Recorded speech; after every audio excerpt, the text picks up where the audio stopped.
I'm there, but I had to click things. Hey, Jess, Jenny's gonna join as well. Wonderful. How are you? I'm good. I'm good. Good. Did you get business done? No, we had to move it, so moved it to this afternoon. But yeah. Okay. So I figured rather than screwing with it again this morning, I just left it where it was. Good. Yeah. Seemed like it worked for everybody, and so yeah, we moved it to. One of the guys couldn't make it at that time, so we moved it. It's getting growing more alfalfa for a project up in Montana. So Yeah. Okay, great.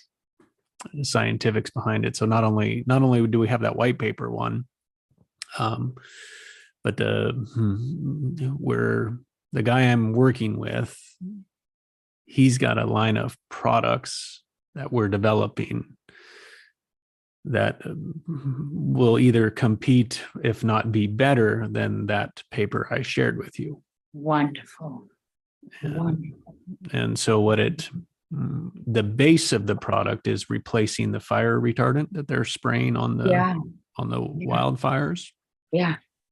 With a component that is basically absorbs into the organics, into the trees, prevents them from catching fire, and also reseeds the ground. So it's a God, like who would know that this research was even being done? Hey, yeah, that's incredible. Yeah, it has the so if you think about it, it puts wildfire business out of business. Yeah, but that's good. Yeah, and like not in a bad way, but because it's about 40 times as effective when it's used with the water. So if you get there early, drop it around there, it has nowhere to go. Yeah. Oh my God, this is so exciting. Yeah, so that's right now they're doing air tests, they're doing tanker tests up in British Columbia, Cal Fire's on it. So the biggest firefighters are pushing this through. Oh my God, that's so amazing. You know, this I was listening to a program the other day about the rate of cancer amongst firefighters, right? It's Yes. 35% more than the average population. Yeah, and that's devastating. I mean that stuff that they're dumping is nasty. And now they've got to destroy 5 years worth of it because they had to keep 5 years worth of inventory on hand, and now now they can't use it. So there's also the destroying of that. And how the hell do you get rid of that? We've got a process for that too.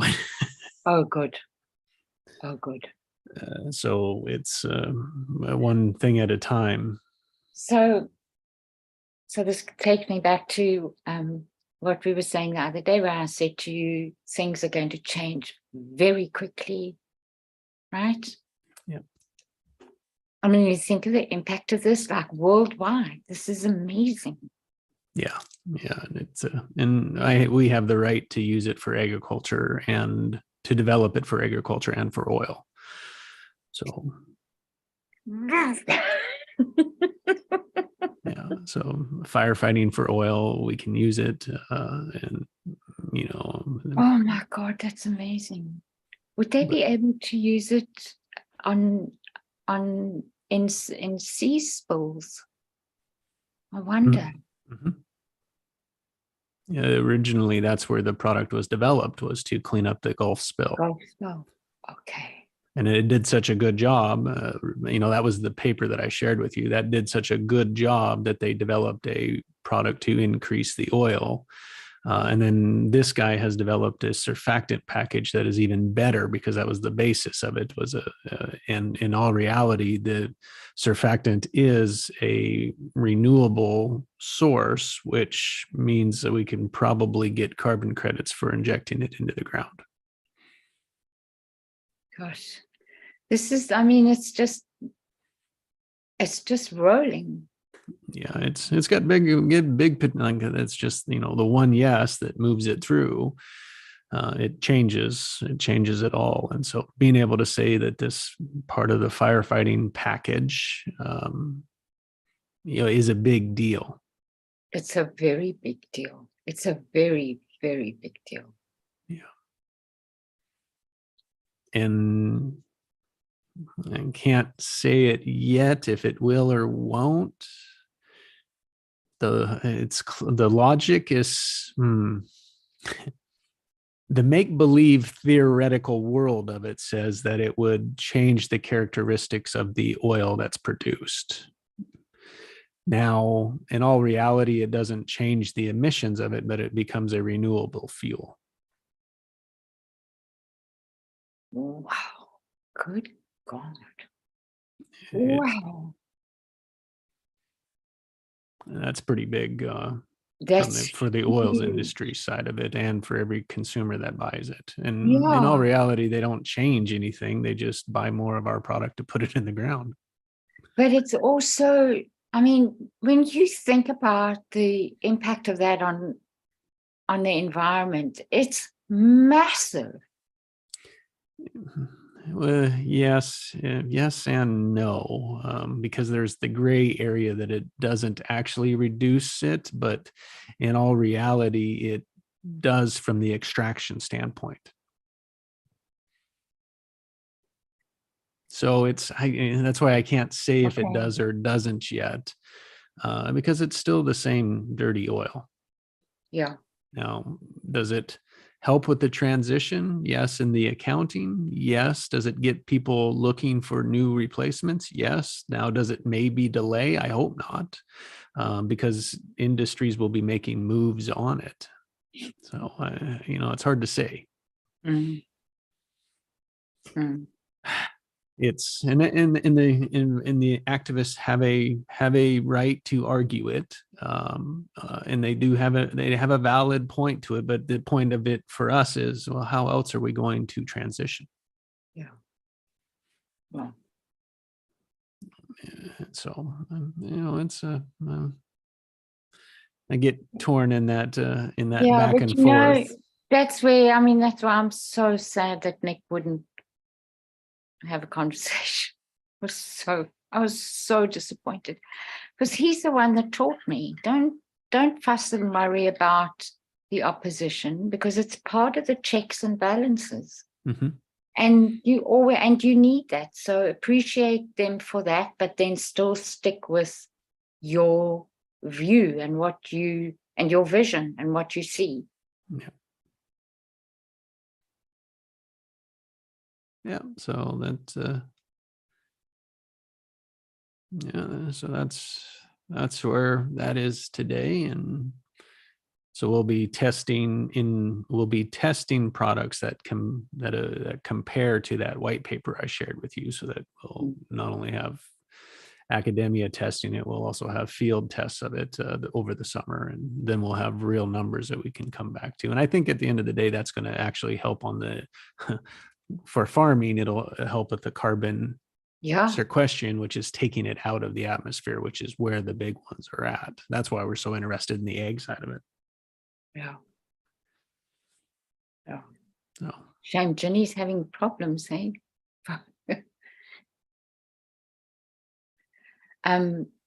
You're driving, Gigi?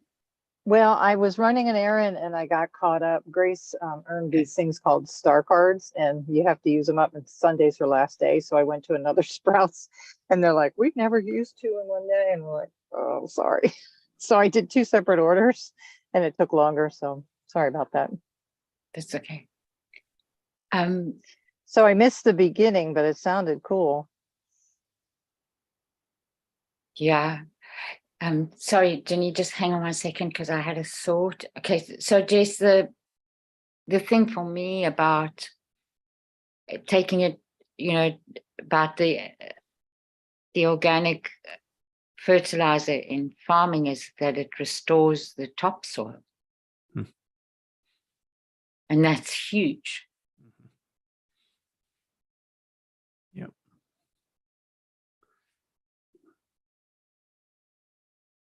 Yep.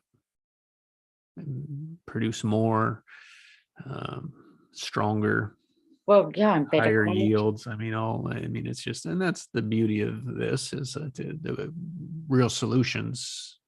Yeah. The innovation really make a difference. And that's, that's challenging the old paradigms that are in place, which is what new is. But I Because mean, the impact of the diminishing of the topsoil on our health has been massive. And we I don't. haven't read enough about it. I don't understand enough about it but it's the more that you talk about it and you validate inside of it, that's helpful for me to know and then look at. Yeah, it's so, I mean, the first thing is the reduction in minerals.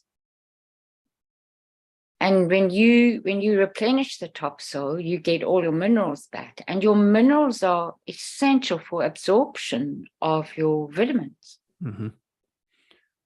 And I think there's stuff in nutrition because there's been such a backlash, between the two fields in health, if you want to call it that. There's been so little money available for proper and consistent and good research in nutrition, right? So the samples are small, and it's not being done enough in terms of globally. It's always concentrated in small areas, but there's enough to know about the impact on the body. And when there's an imbalance with your mineral absorption, it affects every other system in the body.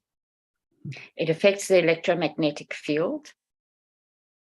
It affects your production, like I said, your absorption of vitamins, which is then got to do with the building of your cells, right? With your cell walls, with the proliferation of mitochondria, which is also related to your minerals. So it goes right down to cell production. And if you're looking at damage in cell production, you're looking at damage throughout the body. Yeah, you are. So that's why that process, for me, that process of always, when you see something, what lies behind it, what lies behind that, what lies behind that, is so important. And that thing about when we do choices, well, what will that do for you? And then, well, what will that do for you? And then, well, what will that do for you? And that you keep on asking until you get to the absolute core. And it's so important. There's one thing that I learned from one of my teachers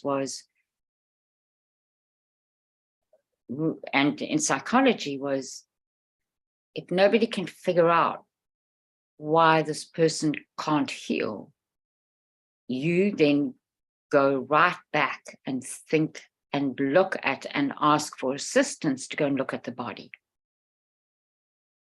And I was lucky because I got that in my undergrad training.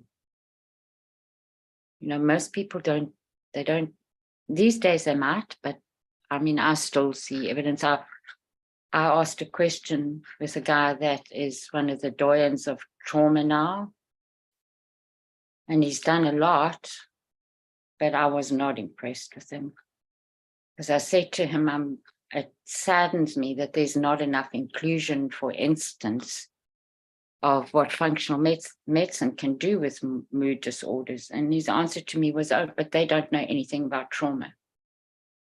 And I said to him, so you don't deal with the body when you're dealing with trauma? And he did not like my answer. I got dismissed.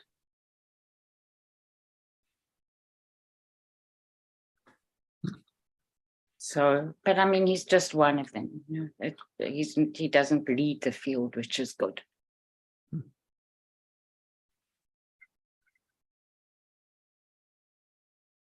Yeah.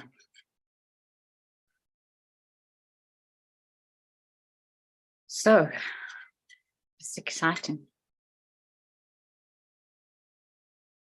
Yeah, at times frustrating in others. Oh, yeah. Oh, yeah.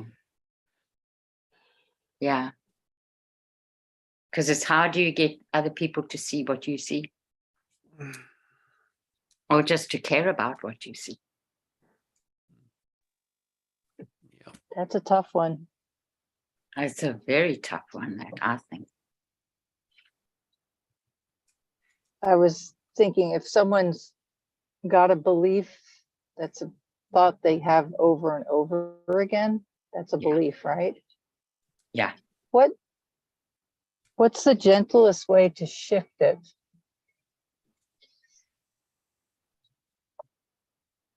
Or does it need to be shifted? But if two people have opposing beliefs, you can argue for years Oh, yeah. and not see it the same way. So obviously you can't convince someone to change their belief Mm, without yeah.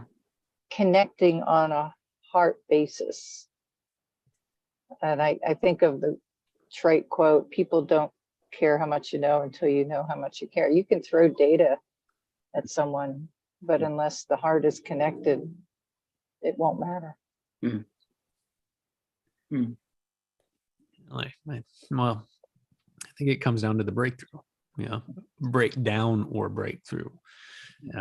And at some point it's my thinking, because here's the way that I see it is that we are looking for validation. So we listen to what's being the same thing. We listen to what's supporting us. We listen to what validates us. We listen to what proves us right, our thinking right. And anything that is to the contrary of that is scary, is a threat, is to avoid. We fight. Until we learn that that is our pattern and become aware of it, or that there's a breakdown enough that we're open for the breakthrough. So a couple of ways that it happens, right, is when we openly gather that as equal, that happens. That can be, we can hear other things. We don't have to wear them, judge, like when we're not judging them, when we're not proving them, when we're not like competing against them, that's the only space. And then the other one is like if you're in a breakdown, that means you're curious and looking for it. So similar situations and catching someone in the moment of the concern is timing.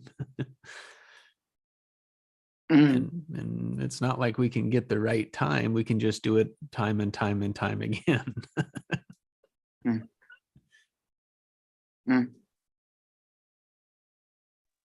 That's true. That's how it appears to me. And so often we're worried about getting the right timing or saying the right thing. And I think it's more of a frequent, it's a number of times, not the time. Yeah, you're so right about that, yes. That's a really good one for me to remember. It's the quantity, not so much the quality.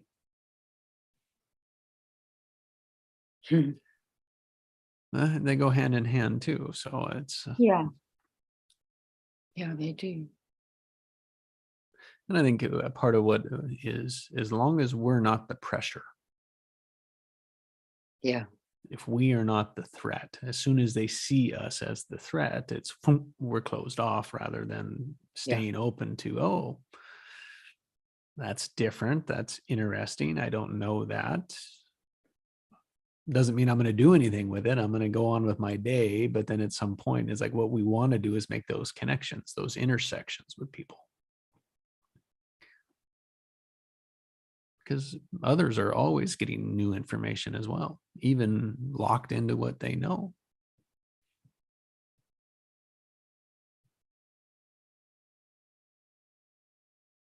It was kind of today was kind of like it was me bumping into changing minds. It's like, oh, it's not really our job. Yeah, it's not really our responsibility, but in a way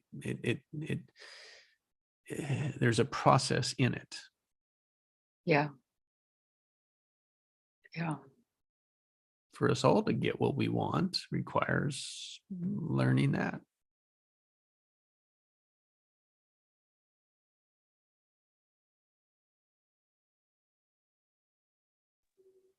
Have you determined what the process is, Jess? Over and over and over again. One, yes. I mean, that's the clearest I see it is have one that's a one yes, that the momentum then just takes the structure. Until I get the one yes, I don't know.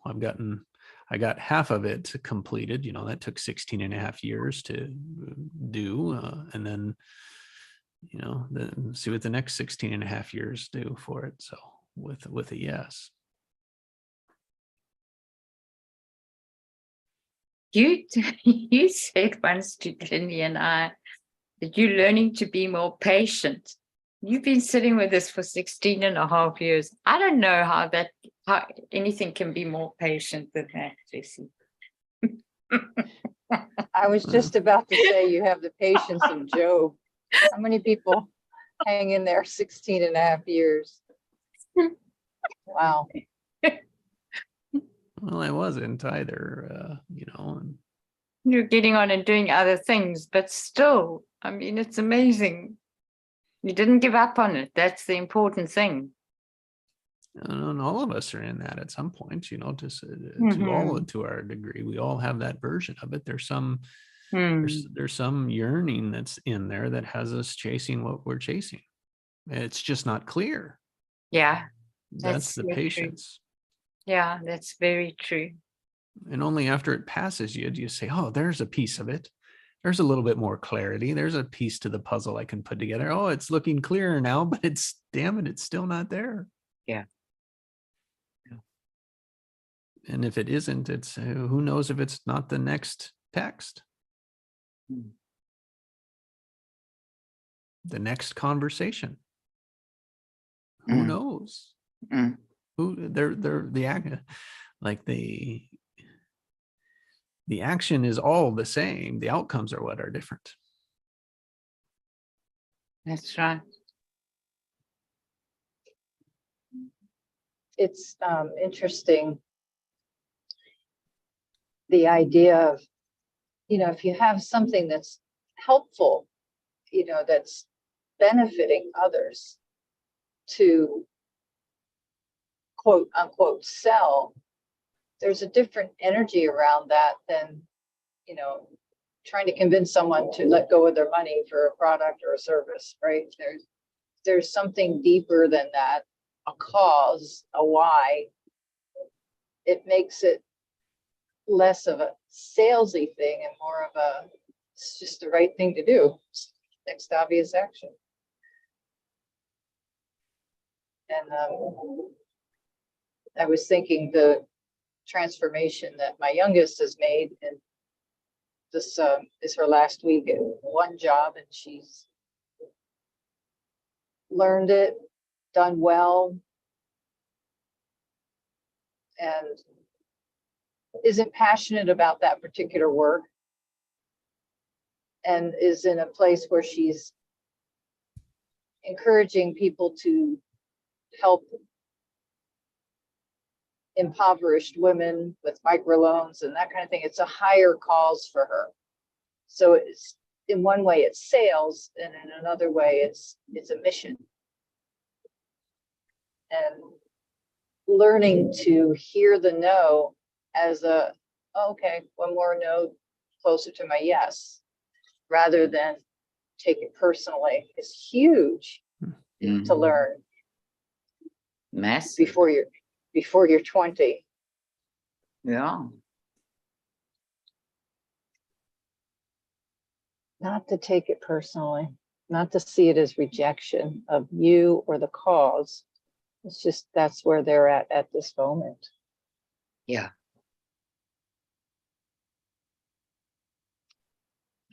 Just the feedback, and then listening to the no, because they're telling you what they want in the no.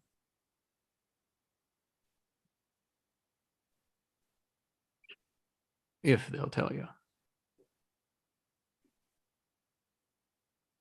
And that's the power of yes and, because then it's like, then they take it on to say, oh, maybe that's not exactly, but oh, I could see it fit here. So this is yet how I could say yes to it. Would that work? Because language is so focused that it has to be this. It makes it just easy to say no.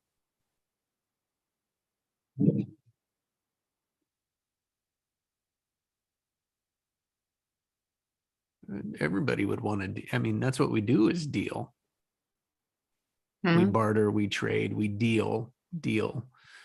We barter, we trade, I can't help you with that, but what about this? And it's like, oh, well, yeah, great. Like boom, boom, boom. We build an obligation. We're opening space, not shutting it down. Yeah, collaboration is dealing, right? Mm-hmm. At the root of it. Yes. And at the root of that means I care for you. Yes. And no means I don't care for you. I care for myself. Yeah. And I will say that in some instances, it is important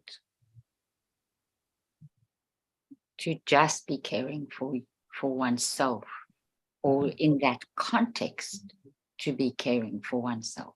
Mm-hmm. And the other is true, where you automatically say yes to be aware and start saying no. It's not with one or the other. I mean, it's not that just one, but it is to notice that the default, where is the default no when I can say yes? That's new experiences. And where's the default yes, where I should need to be saying no? Yeah. Both of them are just different experiences, which is what the whole outcome is about. Yeah.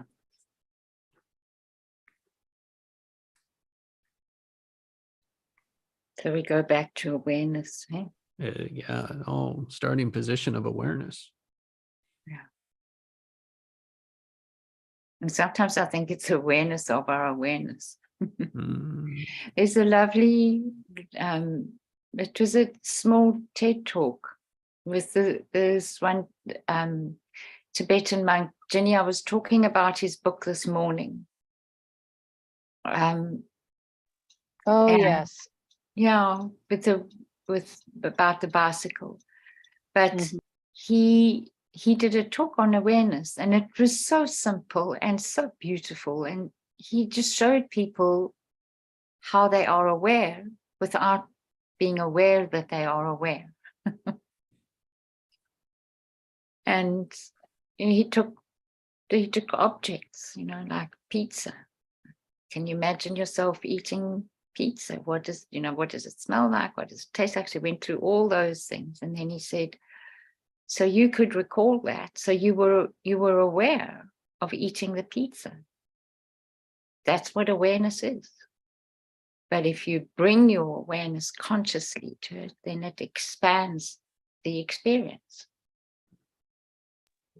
It was so well done, It was really, Yes. really good.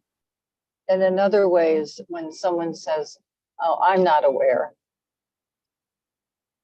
Well, that thought that you're not aware is aware that you're not aware. Exactly, Jen. Exactly.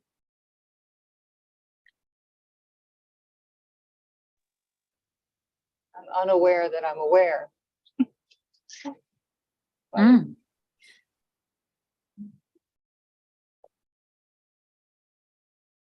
Yeah. My partner just sent me with the largest logging company in America, and it's a friend of my dad's, by the way.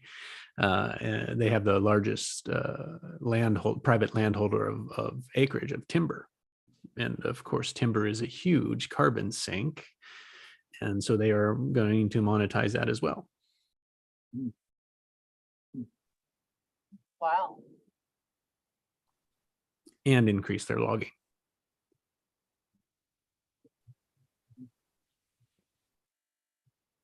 It just demonstrates, what I say is like, oh, that's what we're doing in the oil side of things is very, very similar to that. Those that have the assets.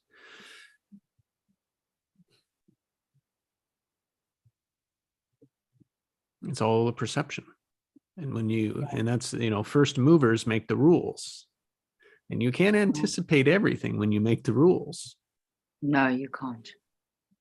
No, you can't. And so when you can learn to play inside the rules is without breaking them.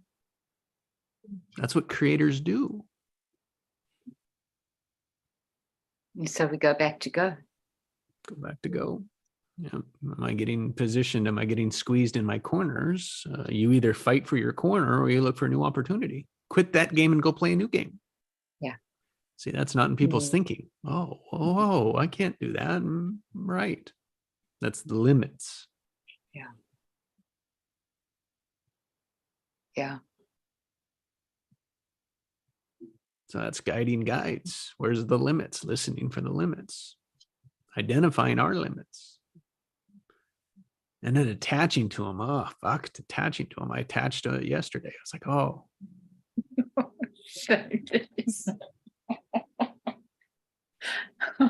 Oh, I'm screwed. I got to change everything now. I let that go for a minute and then I come back to it. It's like, oh, no, I was just looking at it this way. That's great.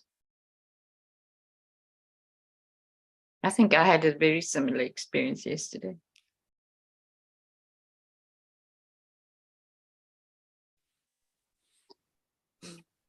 I faced my limiting pattern with a collection of paper clutter that I finally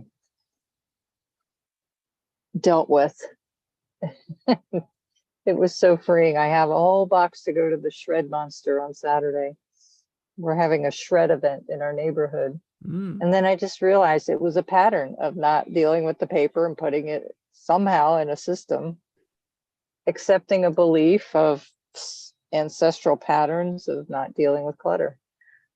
So saying, okay, I got to put on my big girl pants and deal with this paperwork, which I needed to do to get the taxes done. So it all kind of snowballed. So, obvious action. Yeah. First, yeah. move that pattern and man, how far back will it stop it? Yeah. I mean, that's the noticing how far back in the completion of it that stops it. And there's a freeing part of dealing with something that's been like, it's there unconsciously, it's slowing you down. And there's a freeing when you can finally face it. And then it's kind of ironic that it seemed so hard, but it was just taking the first step and then the second step. It's just one step at a time. Yeah. Yeah. But the stuckness seems so impermeable when we're dealing with it.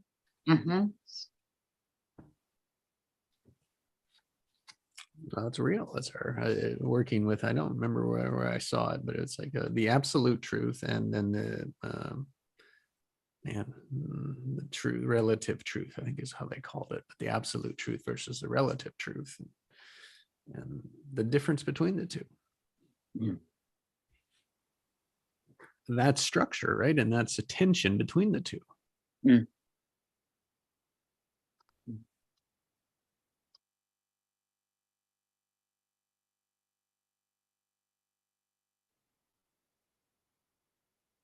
So that's when you're not aware of the relative truth.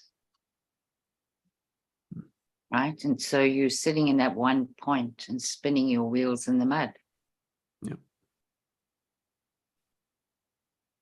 Which is a resistance of tension. We're resisting the flow, which is resisting movement, resisting the action, which is still taking the action, but it's not towards the end result. Mm. Mm. Fritz says we have no problem imagining what we want or how we'd want it to be, taking the obvious action without planning the how-tos, like the current reality, stock of the current reality. The truth about that is what we're all hiding behind.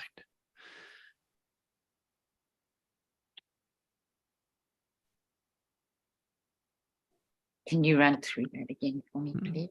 And he basically says that he thought when he first started this work that having people step into the end result, having it being at the end result was the hard part. And what he came to realize was that people accepting the truth of how it is now is where It's they the hard struggle. part. Yeah. Yeah.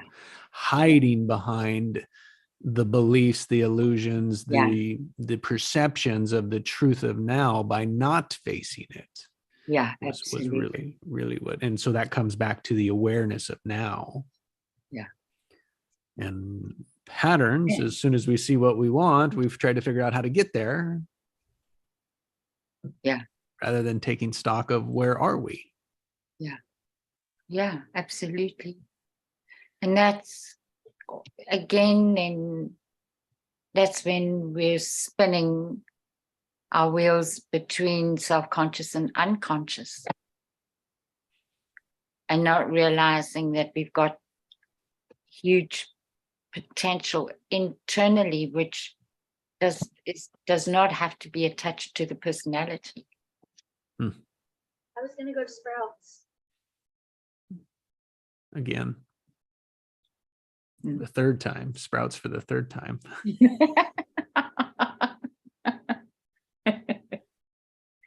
Sprouts, it's a good name for a grocery store. Sure is. Sure is. Sorry, I just got home and Grace had to move her car so I could pull her in. So I was trying to communicate without communicating. Yeah, It's good. okay. No worries. Okay, then I'll get vegetables. Yeah, we're timing our purchases because you're supposed to use one card at a time. And she's like, did you buy everything? I was going to go to Sprouts. And I was like, so they expect that you'll use one a day. So I did 2 separate orders and it wasn't a big deal, but she's going to go to a different Sprouts. And she was like, if you already got vegetables. No, I didn't get vegetables. Anyway, the things we go through. So she's earned these by her good behavior and being good with customers. And they give her like $5 off a purchase. So she's accumulated so many that we need to use them up before she quits. So it's a funny task. Hoarding, yeah, is another Yeah. word for that. That pattern just going Well, on again. actually, well, it's not hoarding because we're buying stuff we need. Well, to the last minute is hoarding. Oh, true. Okay. Then I'm guilty as charged. Yep. Bad word for it, right? The bad word for it because it's, but call it an addiction. Still a bad word for it. Pattern is better. Pattern is I like better. I like Habits is pattern better. better. Habits and pattern. Yes. I just, it's part of part of what I'm working with, right? They talk about that pattern, but then not that pattern. It's like, well, what are you talking about? They're both the same damn pattern. You are just separating them in yourself. One's bad and one's good. It's like a daily routine versus an addiction. It's like, come on, it's the same Yeah. damn thing. Yeah. Some patterns have different results, though. That's the thing, is that now Yeah. are we saying if like good or bad, healthy or not, like they're still patterns, they're still addictions, they're still daily routines. It's about choice, right? It's all about choice. And it's so much more effective when you use that languaging around it, because it doesn't have that pressure. Or sometimes you want to use the pressure for the Sure. awareness. For That's the part of- awareness. for the Yeah. awareness, right? Yeah. To wake it up. So, oh, wait, I hadn't thought of it from that perspective. It opens the view. Mm. Opening the window. Oh, that's a good metaphor. Yes. Let Happy the knots, breeze. huh? Happy knots. Yeah. Untying the happy knots. Oh, I was thinking not like the opposite of yes. It's a not. I'm not That going to too. do that. That too. See, and now we just open the window. That's funny. Sabotaging identities, happy knots. It's a lovely term. So the question is then, it seems like we still need patterns. We need some structure. Yes. Otherwise, how does Dean put it? Wobbly rubber band, a limp rubber band. You have to have structure to create momentum. The question is it going in the direction you want? And then if not, how do you adjust? That becomes the awareness. There's always part of it is we will never not to be a pattern. Yeah. Mm. We will Yeah. never, everything in our life is a pattern. We just are not aware of 99.9999999% of them. Yeah. And we can see, like Fibonacci, how it's hard to get that flywheel moving the first few rounds. Keep pushing, keep You pushing. bet. 16 and a half years. There you go. For 0.00000001%. 22 years in the marriage. Yes. Yeah. I want to see that. Those old patterns. And that pattern from a child, right? And it's like, oh, we cut away at it and replace it with a little one. Oh, and it'll still pop up. Mm. You know, to a large extent, procreation is a pattern. Mhm. Right? The desire for survival is a pattern. Oh, yeah. You can't break that one. Mm. Yeah, you can. You can. People do. Mm-hmm. They overcome that one.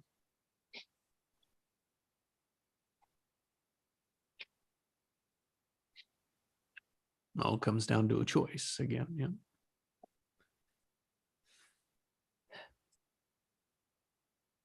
Good stuff. Lots of awareness. Now it's that I think the 400 million bits a second. Yeah. And we are aware of the 2000.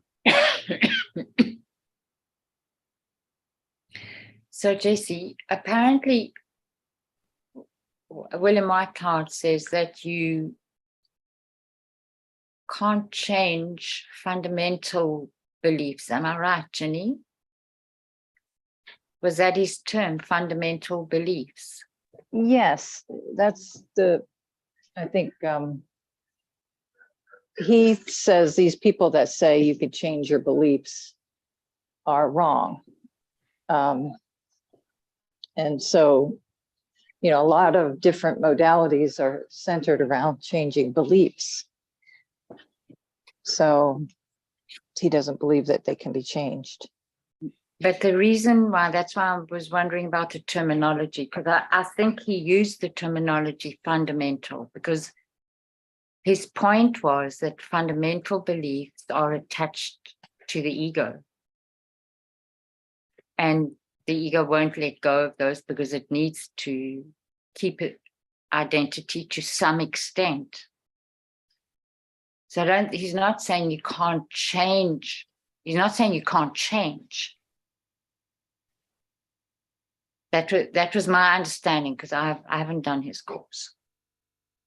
But I would somebody have to reread Natural Success to give you a definitive, whether he uses the word fundamental, but I think you might be right. The sense that I got from him, he says that you need those beliefs to orient self. Otherwise, self wouldn't have That's any way to right. orient. That's right. So I think that I've not heard the phrase fundamental, and that might be how you interpreted it. And I'm not saying he didn't say it. I just can't confirm or deny that he did. But what I was questioning is, if you say have these sabotage beliefs, and I'm not worthy, I'm not good enough, if his premise is they can't be changed, it feels like, okay, so then his assessment is that you have these beliefs, but you just understand the structure and keep taking the action. Yeah. And perhaps others have a different perspective where I don't agree with you there on that premise, that I think you can shift from believing you're not worthy to worthy, if that's what you're calling a fundamental belief or a core belief or whatever. If you're not aware of it controlling your action, it doesn't matter which premise you believe. Yeah, That's how I see it. that's good. So having the awareness is half the battle. The other thing is pushing through the pain of feeling it while you're taking the action of the identity you want to become. That's what Bob Proctor calls the terror barrier. And I guess Chris would say, just take the obvious action. But there's no support for the people that have that real guttural sucker punch feeling that they're not worthy, not capable, to just, well, go take the action. Just effing do it. That doesn't support them in that process. Mm. That's what I get. And, So I can see from my observation how those two have a different belief. And I appreciate what they've been able to share. You know, the idea of structure, I think White Cloud says when you're living from superconscious and taking the action guided by that, you take the action in spite of those beliefs. Mm. And perhaps others might believe that you can reorient yourself and give up the old identity to no longer hold those beliefs about yourself, because your actions that you've been taking have proven. So it's maybe a cart, horse, chicken, egg thing. But the action is the key, the aligned action. so in if you either take case. if you take belief, what could you pull belief in? You could create belief into two things. What would be belief, like pulling belief apart? Empowering and disempowering. Good. What else? It's I a was- thought that one holds dearly Mm-hmm. and repeats as a pattern. So Sorry, Allison. No, that was good. how does it tie to a behavior? Oh yeah, I think so. I think it controls it. Is it the thought or the behavior that controls it then?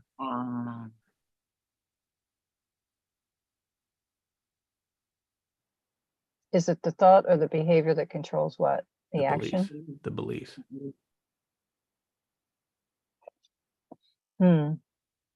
I guess the behavior. Yeah, ultimately it's the behavior, right? That's why Chris says behavior is the greatest form of communication. Form of communication. Yes. If someone is really holding on to the belief of being unworthy, all the sabotaging ones, that doesn't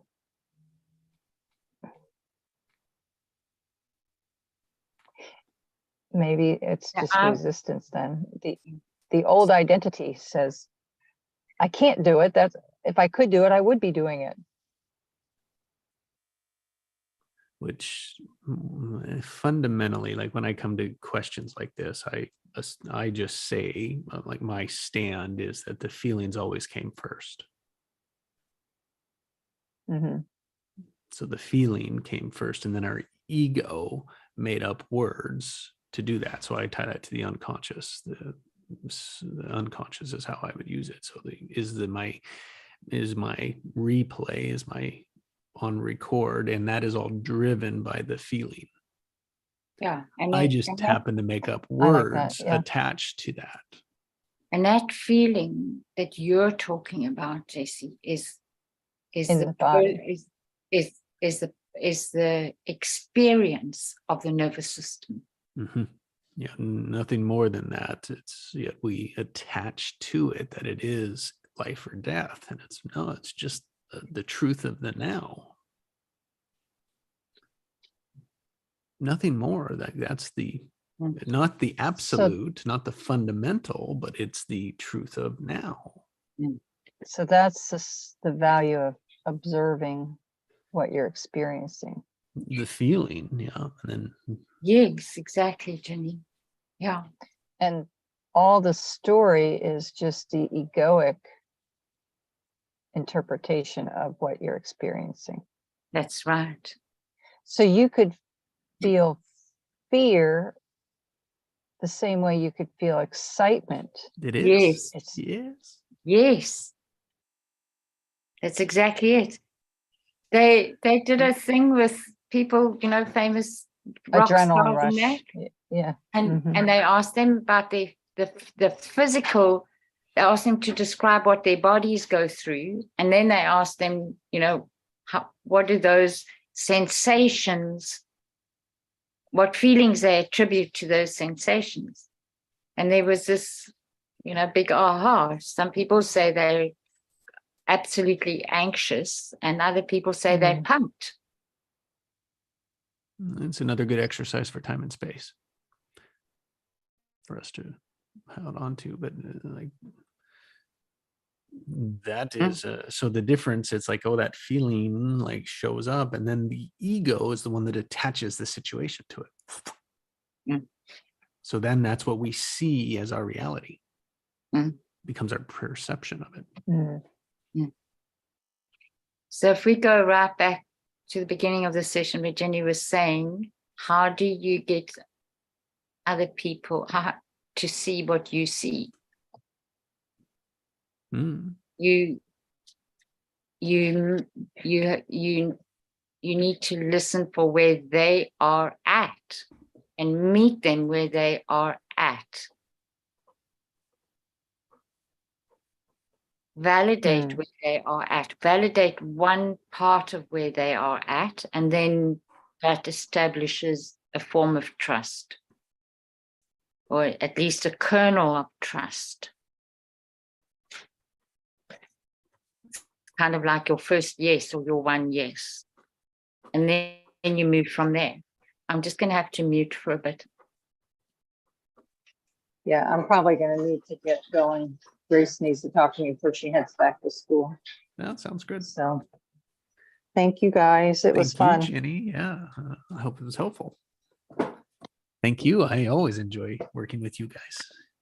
Me too. I enjoy our time together. Thanks. Take care. You too. I'll listen, but if she wants to talk, I'll mute. Yeah, good. Okay. You need to go, Jess. No, I'm good for a few more minutes. Okay. Yeah. So, yeah. So that was just that thing about her question. I'll share like where it would triggered, loved it. It was like, connect to their feeling. Explain the feeling, Yeah. build the feeling into it, because the feeling, and then create the words. Yeah.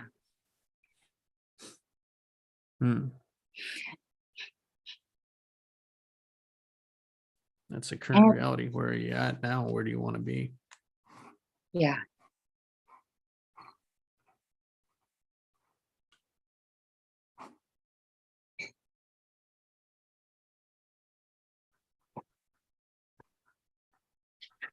I'm going to send a link, and I was talking to Jenny about it this morning, an interview. I don't know, Jesse, do you know about polyvagal theory?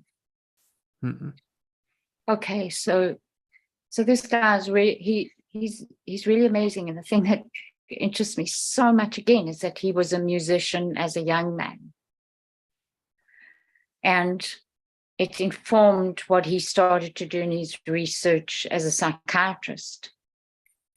And he was very interested, you might say obviously, but not necessarily. He was very interested in the pathways of the nervous system. And he ended up studying the entire autonomic nervous system. And he ended up looking at the role that the vagal nerve plays, right, in parasympathetic, sympathetic. And this interview for me is one of the best summaries of his theory. And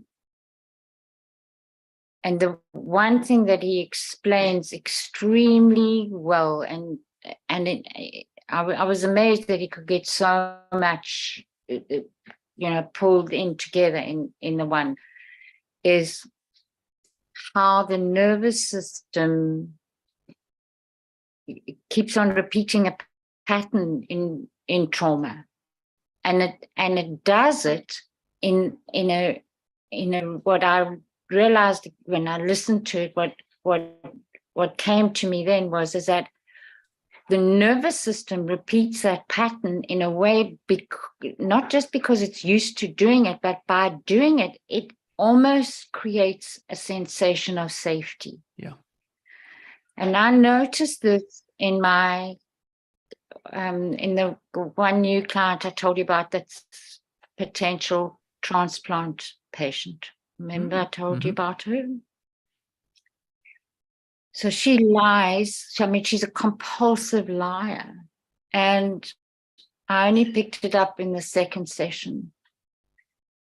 And what I've noticed with her is that it's so fascinating. Her lies all revolve around protecting her identity, which of course you understand it. But it's like she retells her childhood needs in her conversation. When I keep quiet and I just let her go, it has been so interesting. I mean, it's devastating because of the implications that it has for her, and I'm hoping I get a gap, but that's all I can do at the moment, because she's getting pushback from everywhere else. So at least I've got the collateral to understand what's going on. But I mean, I could tell without the collateral, there was something in that second session that just didn't connect. It didn't make sense. And then I was lucky enough to have a third session with her aunt. And then I realized, okay, this is what's going on. But she came to mind because he was talking then, about the innate nature of the nervous system. that is what it will do. And I think if you can understand that for yourself, that's when you can also then just make that distinction between what is personal and what it is that you have physiologically that you need to be able to steer in a different way. Because then you lose all that stuff about shame and, all those negative things, right? They all fall by the side. And just to But imagine, I think you'll enjoy it. yeah, just the stress of keeping up with all of that internally too. I know. Yeah.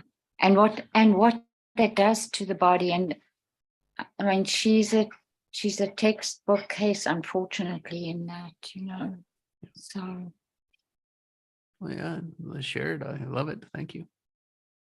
mm.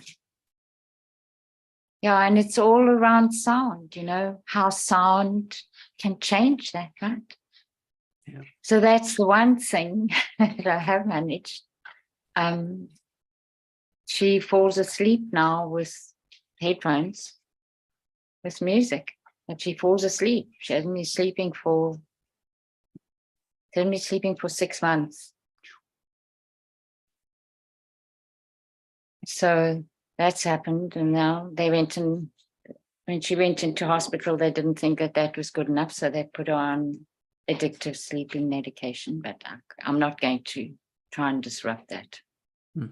It's too big a job, but she did for 3 weeks, she was sleeping. So I found that very interesting. For sure. Mm. Good work. But it's been so, like with this stuff that you're talking about, with the fire retardant, that they've got an organic molecule that can do what you described in terms, I mean, it's just, that's when you start to see how environmental processes, and so it comes back down to me again. So understanding the processes in nature. And when you understand those, you've got more than 75%, 80%, 90% of your understanding is there. Right? Yeah. Our social mechanisms are a very small part of us, actually. What it keeps, everything that keeps coming back to is we're just improving water. Yeah. And Or the air. bond. Yeah. Or air. Yeah. It all starts with the bond at the water. Because water's in all these systems. Yes. That's, it's a natural surfactant. Yep. Which water is the greatest surfactant and solvent there is. Yeah. We can just help make it better. Yeah. All right. Well, I do have to go now. Yes, thank you. Thank you. Thanks guys. so Really much. enjoy This it. was so wonderful. Thank you, today. guys. Yeah. Thank you, Jenny. Thanks, Jenny. Talk Thanks, soon. Alice. It was fun. Bye, everyone. Bye. Bye.